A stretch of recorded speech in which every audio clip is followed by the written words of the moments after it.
The Moon by Jacob and Wilhelm Grimm. In days gone by, there was a land where the nights were always dark, and the sky spread over it like a black cloth. For there the moon never rose, and no stars shone in the obscurity. At the creation of the world, the light at night had been sufficient. 3 young fellows once went out of this country on a traveling expedition and arrived in another kingdom where, in the evening, when the sun had disappeared behind the mountains, a shining globe was placed on an oak tree which shed a soft light far and wide. By means of this, everything could very well be seen and distinguished, even though it was not so brilliant as the sun. The travelers stopped and asked a countryman who was driving past with his cart what kind of a light that was. "That is the moon," answered he. "Our mayor bought it for 3 thalers and fastened it to that oak tree. He has to pour oil into it daily and to keep it clean so that it may always burn clearly. He receives 1 thaler a week from us for doing it." When the countryman had driven away, one of them said, "We could make some use of this lamp. We have an oak tree at home which is just as big as this, and we could hang it on that. What a pleasure it would have been not to have to feel about at night in the darkness." "I'll tell you what we'll do," said the second.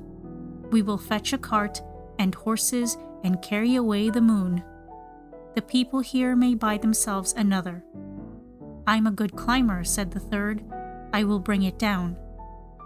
The fourth brought a cart and horses, and the third climbed the tree, bored a hole in the moon, passed a rope through it, and let it down. When the shining ball lay in the cart, they covered it over with a cloth that no one might observe the theft. They conveyed it safely into their own country and placed it on a high oak. Old and young rejoiced when the new lamp let its light shine over the whole land, and bedrooms and sitting rooms were filled with it.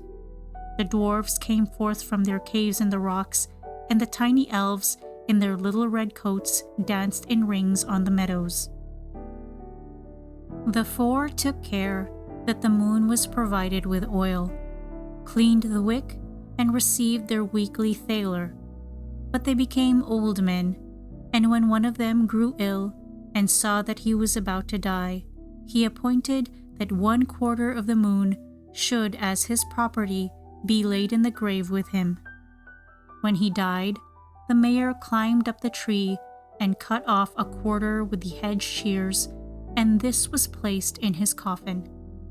The light of the moon decreased, but still not visibly. When the second died, the 2/4 was buried with him, and the light diminished. It grew weaker still after the death of the 3rd, who likewise took his part of it away with him. And when the 4th was borne to his grave, the old state of darkness recommenced, and whenever the people went out at night without their lanterns, they knocked their heads together.